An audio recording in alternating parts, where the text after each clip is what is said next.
우리가 요한복음 9장이라는 말씀을 통해서 맹인이었던 사람이 예수를 통하여 눈이 밝아진 그 말씀을 지금까지 보아왔습니다.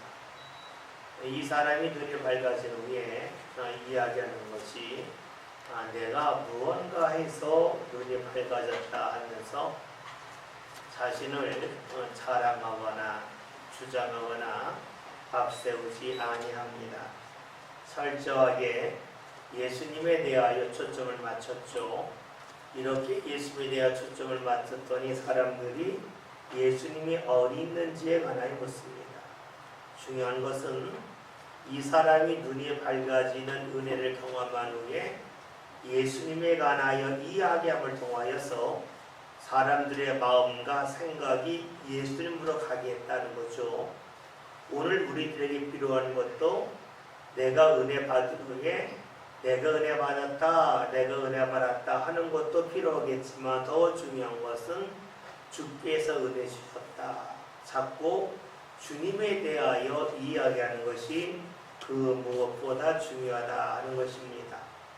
사람들이 물었습니다. 그러면 예수가 어디 있느냐 할 때에 예수가 어디 있는지 모른다라고 말하죠. 그랬더니 사람들이 그 사람을 데리고 오늘 말씀 13절에 있는 말씀을 봤더니 바리새인들에게로 갔더라 라는 말씀이 나옵니다.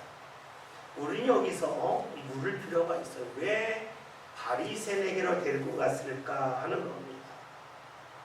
바리새인이 의사가 아니고 또 바리새인이 이 사람에게 눈이 밝아졌다고 축하금을 주는 것도 아닌데 왜 바리새인을 데리고 갔을까 하는 겁니다. 데리고 갈 때에는 무언가 기대하는 게 있지 않겠어요? 자신의 시간을, 자신의 노력을 들어가면서 그 사람, 맹인되었던 사람을 바리새인에게로 데리고 갈 때에는 무언가 그들의 마음속에서 기대하는 것이 있었다는 것이에요. 뭘 기대했을까요? 당시에 바리새인들이 예수님을 미워했다는 건 다 알고 있어요. 그러면 왜 데리고 갔을까요? 이 사람이 눈이 밝아진 것을 통해서 바리새인들을 설득하려 함이 아니라 이 사람이 눈이 떠졌다는 것을 빌미 삼아서 바리새인들로 하여금 예수님에 대해서 공적할 수 있는 기회를 주고자 했다는 것입니다. 당시 바리새인들은 유대의 지도층입니다. 많이 배운 사람들이고 그리고 경제적으로도 어느 정도 풍요로운 사람들입니다. 그러니까 그들과 가까워지면 자신에게 무언가 이익이 생길 거라고 하는 것은 사람들이 본능적으로 합니다. 따라서 눈이 밝아진 사람을 예수님이 바리새인들에게 데리고 간 것은 바리새인에게 데리고 가면 무언가 자신에게 유익한 일이 있을 거라 하는 생각을 했다는 것이지요.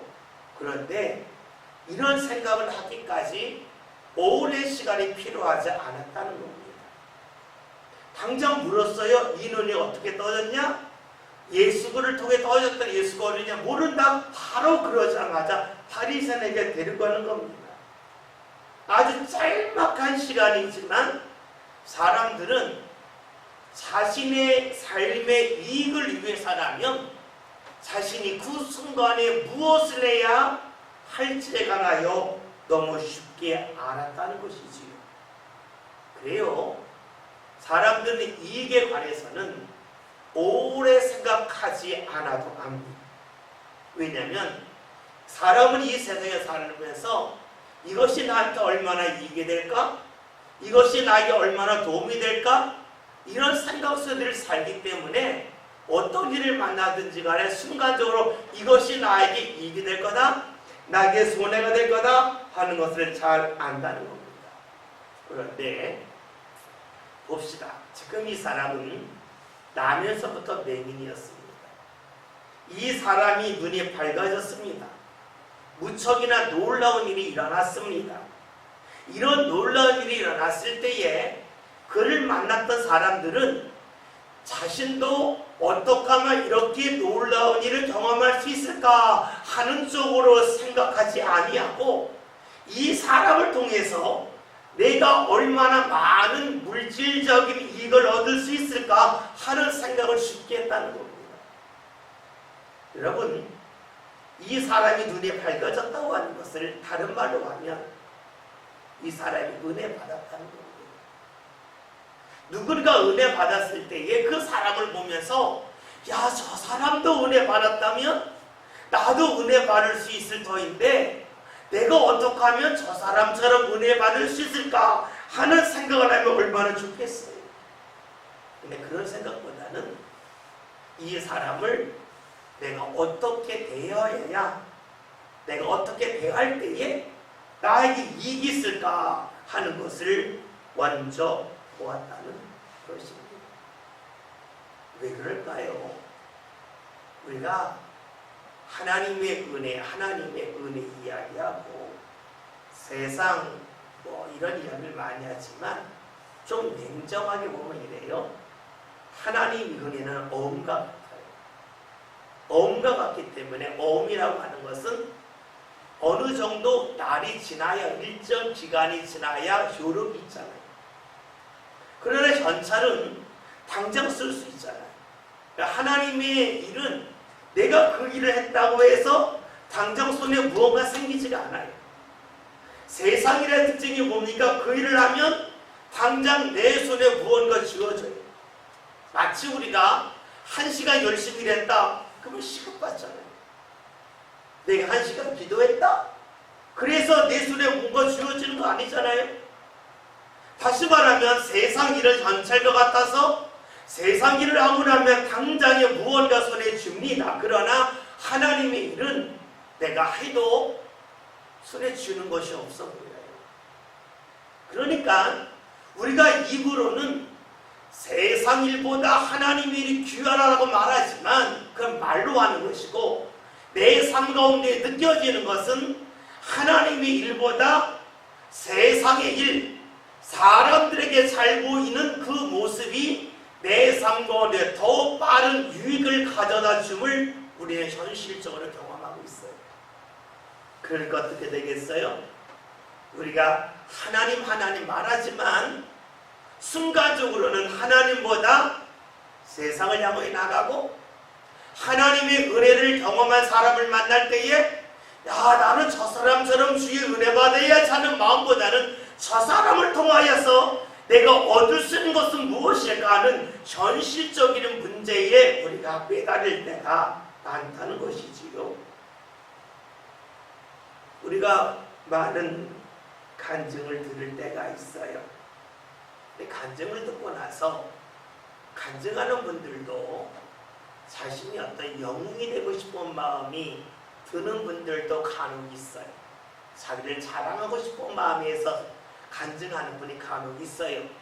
그런데 그 간증을 하는 분도 어떤 마음을 갖고 있는 건 중요하겠지만 더 중요한 것은 간증을 듣는 분이에요. 우리가 흔히 꿈보다 해몽이 중요하다고 그러잖아요. 어떻게 해석하느냐가 중요하죠. 누군가 간증할 때에 와, 저 사람 참 대단하네 하면서 간증을 들을 때에 간증하는 사람을 높이 보고 영웅시하는 그런 마음을 지닐 수도 있어요.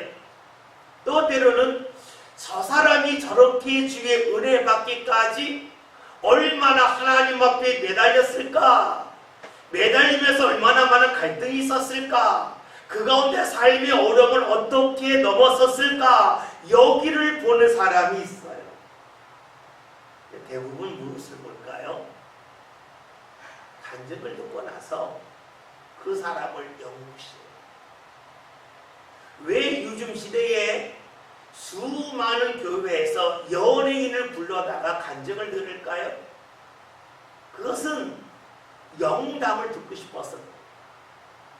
영웅담을 듣는다고 하는 것은 다시 말하면 그 사람과 나는 다르다는 거예요. 우리가 그런 거 있잖아요. 누가 공부를 잘해요. 근데 그 사람 IQ가 150이래. 그 뭐라 그럽니까? 아이 저 사람 머리가 어쩌서 모자라는 거야 그렇게 말하는 거야. 그 순간 어떤 마음이 들어요? 내가 공부 못하는 것, 내가 공부 안 하는 것이 다 합리화가 되죠. 상대를 영웅화시키게 되면 자신이 안 하는 것은 지극히 당연한 것이 돼요. 근데 우리는 그런 마음, 그런 유혹에 빠질 때가 상당히 많습니다.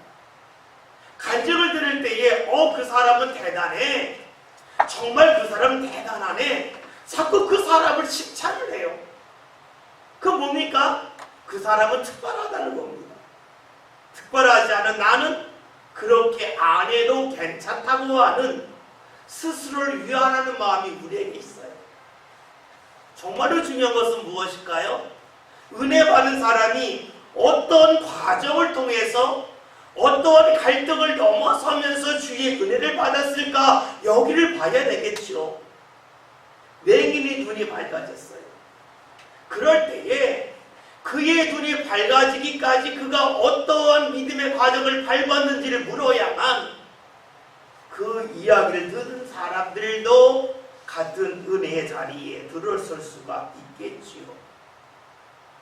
오늘 우리 시대는 자꾸만 간증을 들으면서 간증하는 사람을 자꾸 돋보이게 하는 그러한 시대에 살고 있어요. 다시 말하면 듣는 것을 만족하겠다는 거예요. 그러나 여러분 그것은 굉장히 위험한 일이에요. 왜냐하면 성경은 간증집이기 때문에 성경은 하나님을 만난 사람들에 관한 말씀이에요. 하나님이 사람을 만났다도 되겠고 사람이 하나님을 만났다도 어쩌면 만난 거예요. 그 만난 것에 대한 기록이 성경이에요. 그러니까 성경은 다른 말로 하면 간증집이에요. 우리가 성경을 읽으면 참 아브라함 대단하네. 다윗 그것도 올랐네.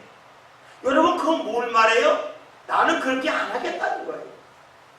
중요한 것은 간증을 들을 때에는 그 사람이 어떻게 하나님 앞에 다가섰는지를 보려야 돼요. 그것이 중요합니다. 성경은 간증이라고 했죠. 간증은 다른 말로 하면 무엇입니까? 고백이에요. 고백이에요. 이 고백이라고 하는 것은요, 엄밀하게 말하면 누군가에게는 고백이지만 누군가에는 아무것도 아니에요. 예수 그리스도가 나의 구원자다, 나의 고백이에요. 그런데 이것을 믿지 않은 사람에게 아무것도 아니에요. 그러니까 성경은 철저하게 고백이에요. 왜 우리가 이것을 읽을까요? 성경에 나와 있는 사람들이 주님을 만나서 주님에 대한 고백을 한 것이 하나님이 보시기에 합당했다는 거예요. 오늘 우리들도 주님을 만나면서 그런 고백을 하기를 원하시는 거예요. 우리가 성경을 읽다 보면 말씀을 경험한다 그러죠. 말씀을 경험한다고 하는 것은 다른 말로 하면 누군가 주를 만나 믿음의 고백을 했던 그 모습이 오늘 나에게도 있어서 나도 자연스럽게 주님을 고백한다는 것이에요. 보세요. 우리 잘 아는 말씀 중에 하나님이 세상을 이처럼 사랑하 독생자를 주셨으니 이를 믿는 자마다 멸망치 않고 영생을 얻는다. 구원을 얻는다는 말씀이 있잖아요. 우리가 이 말씀은 많이 외우고 있지만 이 말씀이 정말로 고백됩니까? 라고 물으면 고백된다고 솔직하게 말할 수는 별로 없어요. 그러나 어느 순간에 그런 고백이 나한테 와요. 그 고백이 어느 순간에 뭡니까? 그 말씀을 내가 경험한 것이 돼요. 우리 성경을 간혹 가라 그래요. 성경은 역사라, 역사 아니에요. 어떻게 여호와는 나의 목자신 내가 부족함이 없으리라 어떻게 역사가 돼요? 역사 아니에요. 고백이에요. 고백. 그러니까 주님은 우리에게 무엇을 원하십니까? 주님을 가까이 했던 사람들이 성경을 통하여 주님을 만나고 주님을 고백했던 것처럼 오늘 우리들도 자연스럽게 그런 고백을 하길 원해요. 그리고 그런 고백이 몇 번 반복되다 보면 말씀 읽으면서 무엇을 우리가 보게 될까? 아, 나도 이 고백을 언젠가 하면 좋겠다. 이것이 바로 믿음이 되는 것이 되겠죠. 다시 봅시다. 눈이 밝아진 사람이 있어요. 눈이 밝아진 사람이 예수를 통하여 눈이 밝아졌다 그랬어요. 근데 그 이야기를 듣고 나도 저 사람처럼 놀라운 주의 은혜를 경험하는 사람이 됐으면 좋겠다 하는 사람은 없고, 그 사람을 통하여 내가 어떻게 하면 경제적인 이익을 얻을까 여기에 초점을 맞춰 그 사람을 바리새인으로 데려가고 있습니다. 간증을 듣지만 간증 속에서 자신이 주의 은혜를 받으려 하지 않습니다. 말씀을 읽으면서는 그렇습니다. 왜 이런 일이 생기는 걸까요? 그것은 오늘 자신에게 필요한 것이 물질인데, 그 물질이 제일 필요하다고 하는 것을, 즉 자신에 대하여 자신이 제일 잘 안다고 여기기 때문입니다. 우리가 이 세상을 살 때에 신앙에서 제일 멀어지는 가장 근본적인 이유는 내가 나를 제일 잘 안다는 데 있습니다. 다른 말로 하면 하나님을 밀어내고 하나님보다 내가 나를 더 잘 안다는 데 있습니다. 이것이 바로 우상숭배가 되겠죠. 이것이 내가 하나님의 자리를 차지하는 것이 되겠죠. 이것이 창세기는 말씀대로 보면 사람들이 선악을 알게 하는 나무의 열매를 먹는 것과 똑같은 것이 되겠죠. 뭐예요? 내가 나를 제일 잘한다. 내 삶에 대해서는 내가 제일 잘한다. 그러니 하나님이 간섭하면 안 된다. 도와줄 수는 있어도 간섭하지 마라 하는 거예요. 내가 주인이 되고자 하는 마음입니다.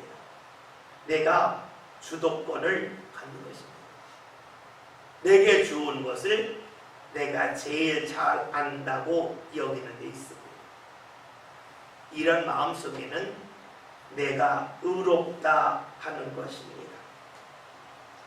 우리가 말씀을 들을 때에 말씀을 따라가기보다는 지금 맹인이 눈이 밝아서 그를 바리새인에게 데려갔던 그 모습처럼 오늘 우리들도 무언가 내게 필요한 것이거나 물질이다, 세상의 어떤 그 배경이다 하는 마음이 우리에게 있다면 나도 모르게 내가 하나님의 자리를 차지하는 것이라고 볼 수가 있겠지요. 우리가 얼마나 많은 간증을 들어요. 간증을 들으면서도 우리에게 믿음의 성장이 나타나지 아니하고 있습니다. 왜냐하면 간증을 들으면서 나도 저 사람처럼 주를 만나야지, 주를 경험해야지 하는 마음보다는 그 사람 참 잘 갔구나 박수치고 멈추려 됐기 때문에 그렇습니다. 그런데 우리가 그렇게 살아간다면 우리가 간증을 하는 사람보다 더 깊게 하나님을 만난 성경에 나와 있는 사람들을 보면서 박수치고 끝나겠죠. 성경에 기록될 정도의 사람들은 우리가 간증을 통하여 듣는 그 어떠한 모습보다 더 깊게 하나님을 만난 모습이 있어요. 우리가 간증을 들을 때 박수치고 끝나는 사람은 성경을 읽으면서도 읽기만 하지 그 성경의 말씀대로 살아가고 따라가면서 하나님을 가까이 기회를 얻지 못합니다. 주의 은혜를 받고 있는 그 사람을 바리새인에게 데려간 유대인들은 결국에는 예수님을 대제사장에 끌고 갑니다. 그래서 예수님을 십자가에 못 박게끔 하지요. 세상의 이익이 나쁜 것은 아니에요. 이익은 필요합니다. 그러나 세상의 이익보다 하나님의 은혜는 작지 않습니다. 세상의 이익이 하나님의 은혜보다 크다면 하나님을 믿을 필요가 없겠지요. 그래서 우리가 하나님을 믿을 때에 주의 은혜를 받기 위해서는 내 이익을 포기하는 겁니다. 내 이익을 포기한다는 것은 내가 세상에서 얻은 것을 내려놓는 것을 말하지요. 그것은 시간이고, 시간이 모아져서 얻는 물질도 되겠지요. 또 때로는 나의 마음과 자존심도 되겠죠. 그것을 통해서 우리는 세상의 이익보다 하나님의 은혜가 크다고 하는 고백을 하고, 그런 고백을 함을 통해서 주의 은혜를 받은 후에 우리는 알죠. 내가 노력한 것보다 하나님의 은혜가 크구나 하는 것을 알게 됩니다. 역사적으로 보면 노마라고 하는 나라가 이제 그 유럽하고 아프리카 사이는 그 바다 지중해라고 그러죠. 거기서 패권을 누렸어요. 그들이 패권을 누린 이유는 무엇이냐면 많은 노예를 통해서 배를 노조하기 때문에, 배너라고 하는 영화를 보면 노조는 장면이 나오죠. 이 사람은 노를 줬어. 힘으로만 내려갔어요. 그러다가 나중에는 그 지중해 있는 나라들이 다 힘을 잃어버려요. 그 이유가 어디 있을까요? 지중해 위쪽에 있는 나라들, 대서양 근처죠. 그러니까 뭐 포르투갈, 스페인, 프랑스, 네덜란드, 또 어디입니까? 영국 같은 나라가 힘을 얻어요. 거기는 배를 만들 때에 노젓는 배가 아니라 돛을 단 배를 만들어요. 바람을 이용한 배를 만들어요. 그러니까 사람의 힘으로 노젓는 배를 가지고 세상을 지배했던 시대는 있었지만 그 시대는 끝나요. 바람을 이용해야만 세상을 지배하는 시대가 돼요. 무엇을 말해요? 사람의 힘으로 가는 것은 어느 시기까지는 유효해요. 그러나 사람의 힘으로 넘을 수 없는 그때가 와요. 그것이 바로 우리 삶과의 경험되는 거죠. 이것이 경험돼 우리는 고백하는 거예요. 하나님의 도움 없이 내 힘으로 살 수 없습니다. 또 때로는 내 힘으로 살 수는 있지만 내 힘으로 사는 건 너무 힘듭니다. 하나님의 은혜의 바람이 제 삶 가운데 불어야만 됩니다. 이런 고백을 하겠죠. 그러나 중요한 것은 은혜를 누가 받았다 할 때에 어떻게 은혜 받았을까? 여기에 우리가 집중할 때 비로소 우리는 주의 은혜 받은 사람을 통해서 내가 주님을 향하여 나가는 길을 찾을 수가 있고, 그런 길을 찾는 사람들은 성경을 통해서 하나님을 만난 사람들을 보면서 나도 하나님을 이렇게 만나야지 하는 것이 되겠죠. 잊지 맙시다. 성경 읽으면 제일 위험한 사람들은 다윗이 어떻게 하나님을 만났고 어떻게 갈등을 넘어섰고 이것을 찾지 않고 다윗이 하나님을 만났다, 결과만 이야기하고 아브라함이 하나님 만났다, 결과만 이야기하는 것이 무척이나 위험합니다. 그런 신앙은 성장하기 어려워요. 방법을 찾아보고 우리 말씀 읽을 때에도 결과를 나열하는 건 별로 좋은 게 아니에요. 여러분이 다윗이 바랐던 복을, 솔로몬이 바랐던 지혜를, 아브라함이 가졌던 믿음을, 다윗에게서 용맹함을 여러분 갖길 바랍니다. 아무 소용없어요. 어떻게 그것이 형성되었는지를 찾아가는 그것을 여러분이 보려야 될 겁니다. 14절 다 같이 읽겠습니다. 예수께서 진흙을 이겨 눈을 뜨게 하신 날은 안식일이라. 아멘. 말씀을 보면 맹인의 눈이 밝아진 날이 안식일이라 하는 것을 말합니다. 성경에서 이것을 말씀하고 있는 이유는 예수님을 공적하는 사람들이 늘 사용했던 그 방편이 안식일을 말하는 거였어요. 그런데 우리가 조금 엄밀하게 볼 것이 있어요. 맹인의 눈이 밝아질 때 예수님을 통하여 밝아졌잖아요. 그렇다면 예수님이 맹인에게 진흙을 이겨서 눈에 밝았다, 안식일에 이랬다는 거예요. 그렇죠? 그렇다면 이 사람이 실로 모셔서 씻은 것은 일이 아닐까요? 똑같이 일이잖아요. 예수님이 흙을 바른 게 일이라면 흙을 씻어낸 것도 일인데, 놀랍게도 사람들은 예수님이 안식일을 범했다고 하는 것은 말하지만 이 사람, 맹인이었던 사람이 눈을 씻은 것에 대해서는 전혀 말하지 않고 있습니다. 그러니까 이들이 말하는 것에 우리가 흔히 하는 말로 하면 형평성이 어긋났어요. 맞지 않는 것이에요. 똑같이 문제 삼아요. 그런데 똑같이 문제 삼지 않아요. 뭘까요? 예수님께서 이 사람에게 침을 뱉어 진흙을 이겨서 눈에 바른 것이 문제라면, 요한복음 5장에서 베데스다 연못가에서 38년대 환자를 주님께서 말씀으로 명하여 고치셨을 때에는 일을 하지 않았어요. 말한 것밖에 없어요. 네 자리를 들고 일어나라, 말한 것밖에, 이런 게 없어요. 그런데 거기에서 또 안식일의 문제를 제기를 했습니다. 그럼 우리는 도대체 기준이 뭐냐? 안 그럴 수가 없잖아요. 아니, 눈을 씻은 것이 문제라면 말한 것은 문제가 아닌데, 눈을 씻은 것을 문제 삼지 않는다면 말씀하신 것을 문제 삼지 않아야 되는데 사람들이 문제 삼고 있어요. 왜 그랬을까요? 이것은요, 안식일을 지킨다 안 지킨다가 중요한 게 아니에요. 자신의 마음대로 이걸 갖다 붙여서 예수님을 찾는 거예요. 다시 말하면 하나님의 말씀을 믿고 따르는 것이나 말씀을 자신의 삶에 유리한 도구로 사용해서 그 도구를 가지고 다른 삶을 공적하는 데 사용했다는 것이에요. 그러면 우리 여기서 알 수 있는 것이 있어요.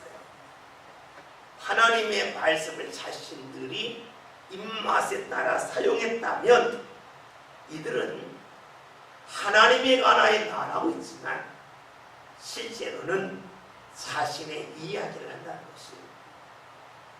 이들은 말씀은 이야기하고 있지만 자신들은 말씀 앞에 철저히 서려고 하지 않았다는 것이에요.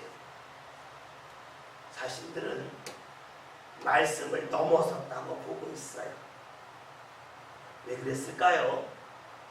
말씀을 넘어섰다고 하는 것은 자신들은 말씀을 잘 지켰다는 것이고 의인이라는 것이고 죄인이 아니라는 것입니다. 말씀을 통해서 자신의 지위를 확실히 가지고 싶어하는 모습이 이들에게 있습니다. 말씀을 믿고 따르는 게 아니에요. 따른다고 하면 형평성에 맞지 않아요. 그러니까 이들은 말씀을 자신을 합리화하는 도구로 사용하고 있습니다. 사실 이것이 기독교 역사에 오랫동안 내려온 잘못된 습관입니다. 우리 창세기 9장을 보면 노아가 포도주를 마시고 취하였을 때에 함, 셈, 야벳 3형제가 있는데 함이 제일 먼저 보고 이것을 형제들에게 말하니까 셈과 야벳이 뒷걸음질 치면서 아버지의 숫제를 가렸다는 말씀이 나와요. 그래서 함을 흔히들 흑인의 조상이라고 해요. 그리고 야벳은 황인족, 셈을 백인의 조상이라고 해요. 그러니까 함이 저주를 받았으니까 백인의 노예가 돼야 된다라고 주장해요.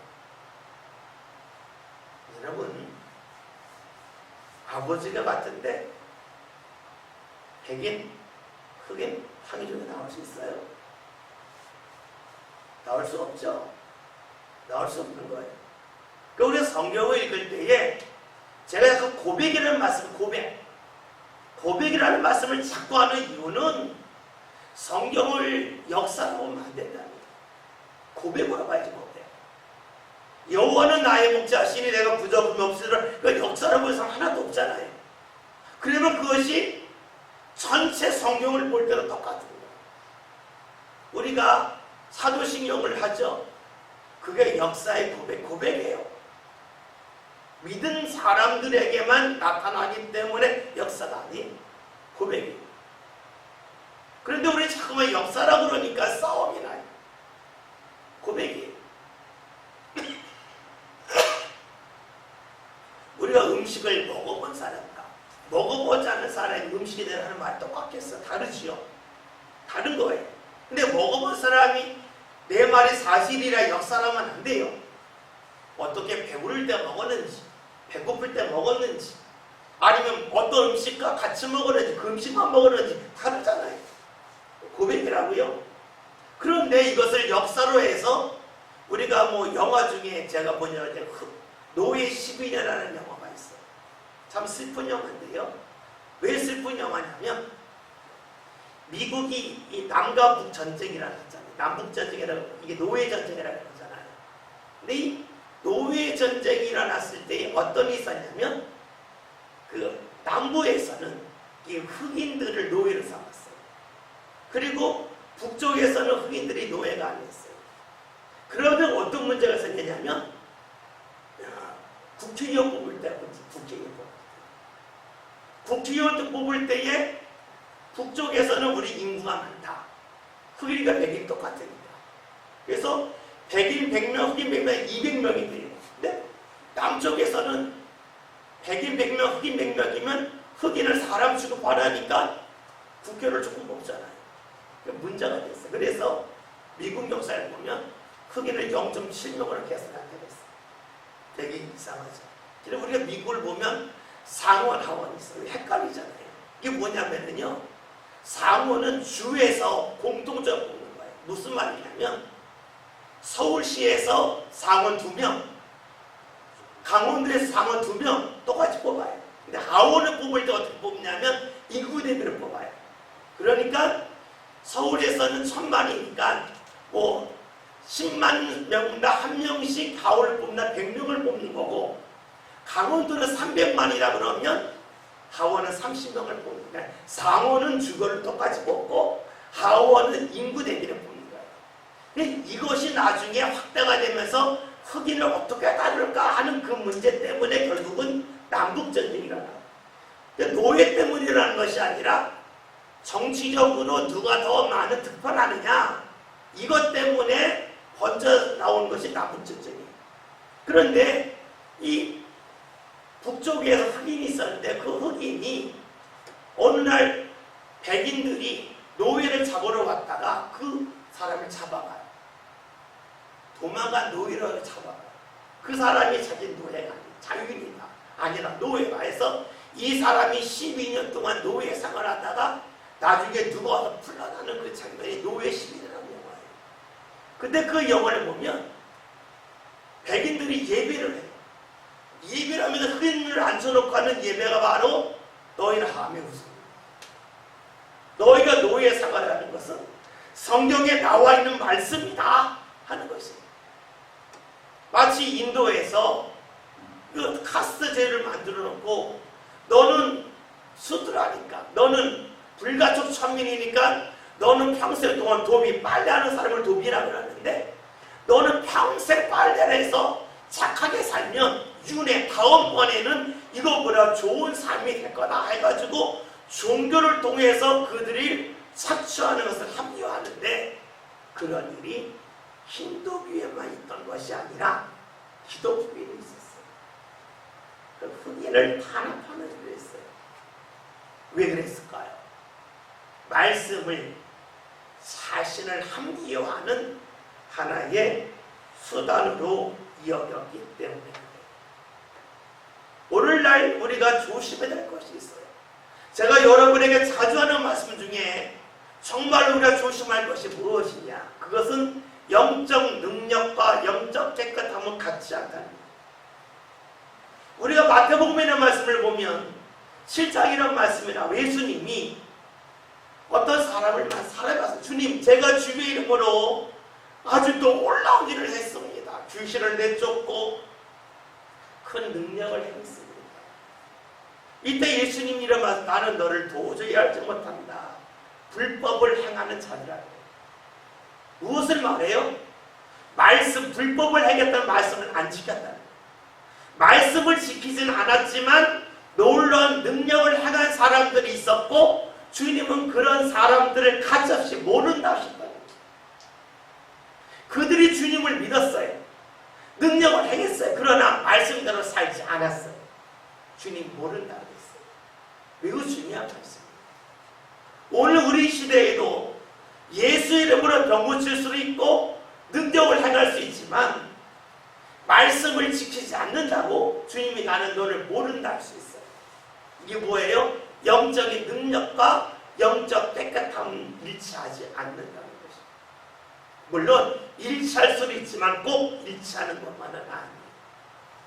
다시 말하면 주님이 은혜 주시고 능력을 주셨는데 그 은혜와 능력을 사용하며 불법적으로 살겠다. 말씀을 떠나서 살겠다는 것이에요.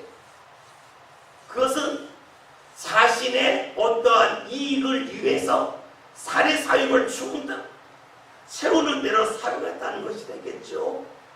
그것이 바로 무엇입니까?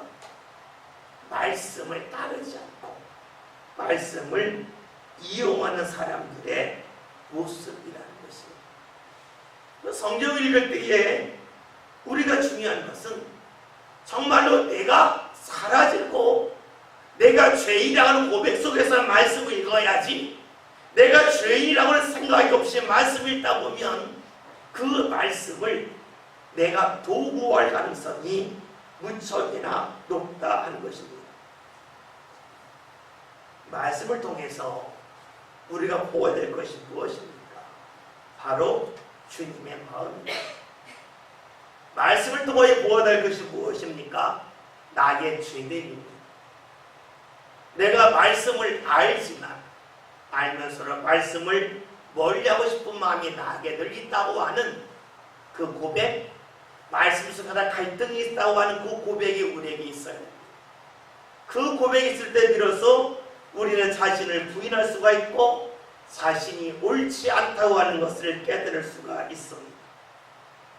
내가 부인한다고 하는 것은, 나를 부인한다고 하는 것은 내가 죄인이라는 것입니다. 내가 죄인이라고 하는 것은 정말로 복된 일이죠. 왜냐하면 말씀을 나를 위한 하나의 수단과 방편으로 사용하지 않고 말씀을 믿고 따를 수 있기 때문입니다. 그래서요, 우리가 바울의 고백이 정말로 다가옵니다. 로마서 6장에 죄가 더한 곳에 은혜가 넘쳤다. 내가 죄인이라고 하는 고백이 나오면 나올수록 우리 삶 가운데 여기저기서 주의 은혜가 보인다. 내가 죄인이라는 고백이 나오면 나올수록 나는 말씀을 따라야지 하는 마음이 생기는 거예요. 내가 죄인이라는 마음이 없으면 말씀을 따를 이유가 없잖아요. 내가 죄인이니까 말씀을 따르지요. 여러분 보세요. 여러분이 몸이 건강하고 아무런 대로 아프지 않으면 의사가 말해 다 웃고 넘겨요. 근데 몸이 아픈 데가 많으면요, 의사의 말 결코 웃어 넘기지 않습니다. 다시 볼까요? 아픈 데가 많을 때에 의사의 말을 듣듯이 내가 죄인이라고 하는 고백이 많으면 많을수록 주의 말씀을 믿고 따를 수밖에 없어요. 반면에 내가 죄인이라는 고백이 없으면 주의 말씀을 우습게 봅니다. 그러니까 죄가 더한 곳에 은혜가 넘쳤다는 것이고, 죄가 더움을 할 때에 우리의 삶은 하나님을 가까이 할 수가 있겠죠. 15절에는 말씀을 다 같이 봅니다. 그러므로 바리새인들도 그가 어떻게 보게 되었는지를 보더니 이르되 그 사람이 진흙을 내 눈에 바르매 내가 씻고 보나이다 하니. 아멘. 너희들이 이제 맹인이었던 사람을 바리새인에게 데리고 가서 그가 눈이 밝아졌는지를 이야기하죠. 그러자 이 사람이 자신이 어떻게 눈이 밝아졌는지 이야기를 하는데, 말씀을 보면 그 사람이 진흙이가 내 눈에 바르매 내가 씻고 보나이다 라고 말합니다. 이 고백은 여러분 11절에 있는 고백을 볼까요? 대낮바라 예수로 하는 그 사람이 진흙을 이겨 내 눈에 바르고 나더러 실로며 가서 씻어하기로. 뭐가 있어요? 예수님의 말씀만 있었어요. 바리새인을 만났을 때에는 예수님의 말씀 더하기 자신이 한 일을 이야기하고 있습니다. 우리 여기서 왜 이렇게 할까 하는 겁니다. 앞에서는 예수님의 말씀만을 이야기하고 예수님만을 높이고 부각시켰는데 왜 15절에 와서는 이 사람이 예수님이 하신 말씀과 더불어 자신의 행한 행위까지도 말하고 있을까 하는 겁니다. 이유는 두 가지가 되겠죠. 하나는 이 사람이 교만해졌다고 볼 수 있어요. 맨 처음에는 예수님이 말씀하신 것만 얘기했다가 이제 내가 할 거 있어요. 나도 뭐 했어요. 나를 주장하는 교만한 모습일 수도 있어요. 또 하나는 무엇일까요?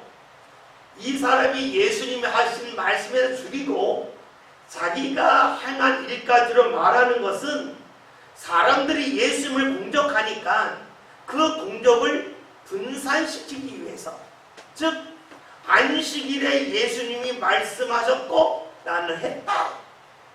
안식일을 범한 것은 당신들의 논리대로 하면 예수님만이 아니라 나도 그랬다 하는 것을 말하기 위함이라고 볼 수가 있습니다. 사실 이 말씀만 보면 이 사람이 교만해진 건지 아니면 예수님을 공격하는 이들 앞에서 예수님에 대한 공격을 무디게 하고 예수님과 함께 짐을 나눠주고 싶은 마음인지 전혀 알 수는 없습니다. 그러나 우리가 말씀을 계속 읽다 보면 이 사람의 속마음이 나오지요. 만약에 우리가 이 말씀 여기서 딱 읽고 멈추고 이 사람이 교만해졌네. 맨 처음에 주님만 이야기하더니 나중에 자기 이야기를 슬쩍 집어넣고 자기를 앞세우네. 어찌 사람이 이럴 수 있어? 라고 판단할 수도 있어요. 그러나 말씀은 계속해서 볼 필요가 있어요. 계속해서 읽다 보면 이 사람이 어떤 마음을 가지고 이런 고백을 했는지에 대한 답을 나름대로 찾을 수가 있어요. 다시 볼까요? 우리가 무언가 말을 들을 때에 어떤 사건을 경험했을 때에 그 사건의 생각이 우리 머릿속에서 무척이나 많이 왔다 갔다. 이 불교에서 찰나라는 찰나라고 하는 말을 어떤 사람들은 이렇게 하늘에서 천사가 내려와서 이렇게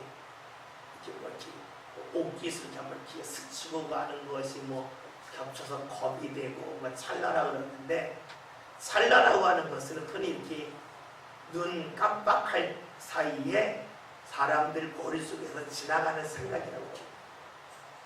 그런데 과학자들의 연구에 의하면 사람이 1초 동안에 보통 눈 깜빡하는 생각이 7가지. 사람이 1초 동안에 7가지 정도 생각을 합니다.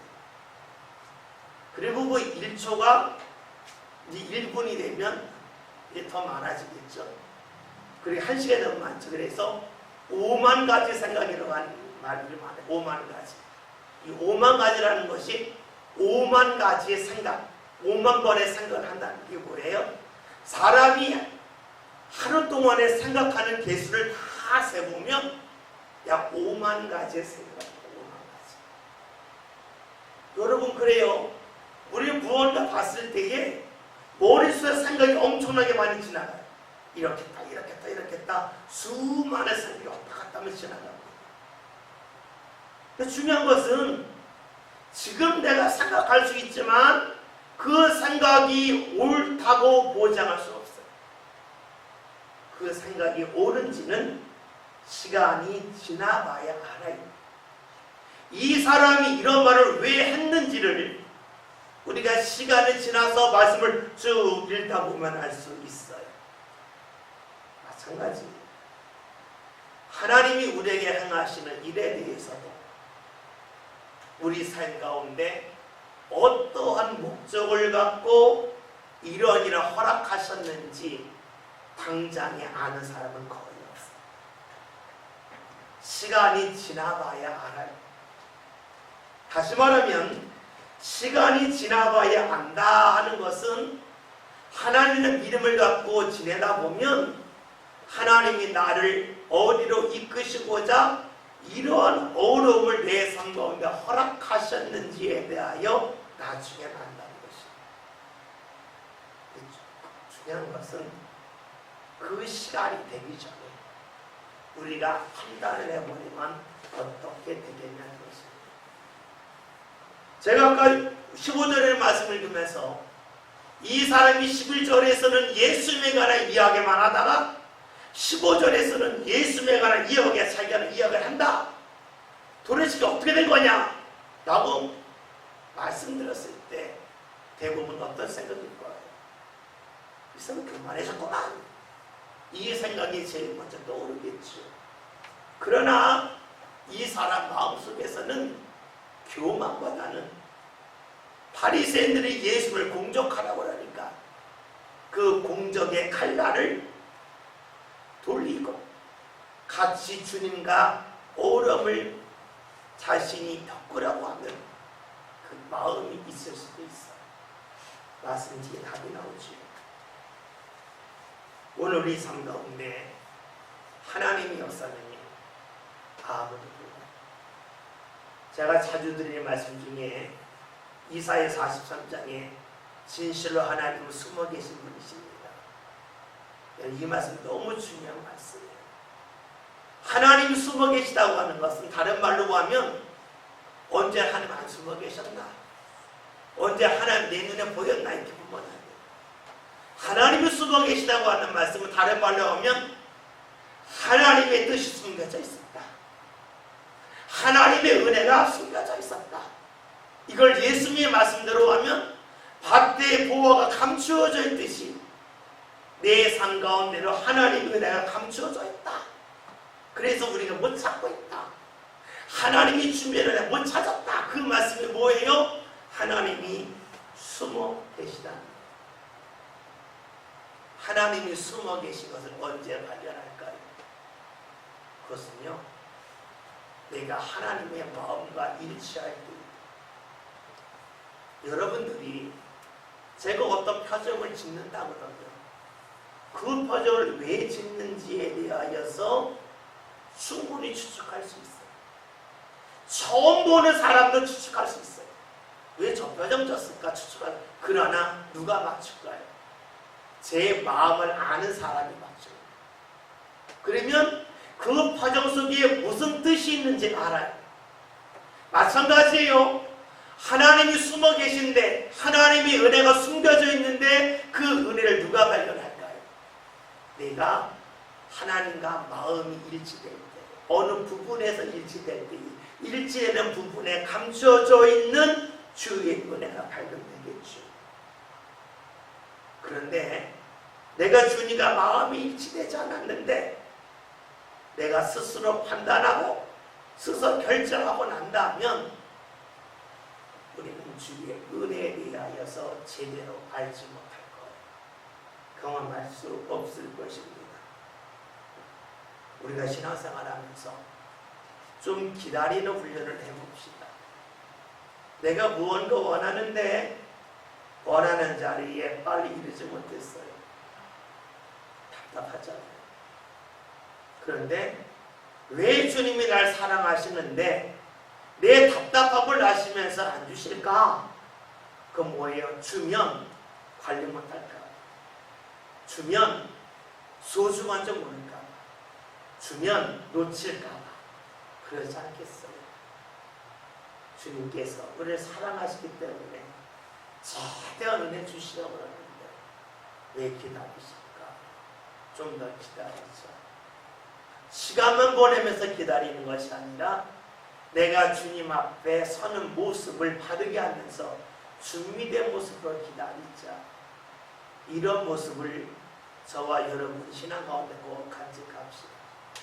그리하여 섣부르게 판단해서 주의 은혜를 놓치지 아니하고 주의 은혜를 꼭 삶 가운데 받는 삶 살았으면 좋겠습니다. 앞에서 이런 말씀드린 거 기억나신지 모르겠습니다. 세상 일은 현찰과 같고 하나님의 은혜는 어음과 같다. 잊지 맙시다. 하나님의 은혜는 어음과 같다. 기다리셔야 됩니다. 잘 기다리시고 잘 믿음 안에 서서 준비하는 가운데 주님의 놀라운 은혜를 놓치지 않고 붙잡는 삶이 저와 여러분의 삶이 될 수 있기를 주의 이름으로 기도드립니다. 기도합니다.